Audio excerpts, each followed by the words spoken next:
Ceiling ஃபேனில் 2 coil winding பண்ணியிருப்பாங்க. ஒரு coil starting coil, இன்னொரு coil running coil. Running coil வெளிப்புறமாக வைண்டிங் பண்ணியிருப்பாங்க. ஸ்டார்டிங் காயில் உள்ளே இருக்கும்.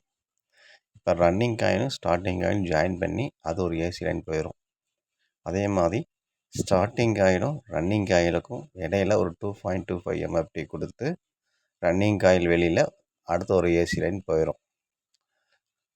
இப்போ இந்த இந்த ஃபேனில் கெப்பாசிட்டர் வீக்காக இருந்துச்சுன்னா 2.25 MFT கெப்பாசிட்டர் வீக்காக இருந்துச்சுன்னா ஃபேன் ஸ்லோவாக ஓடும்.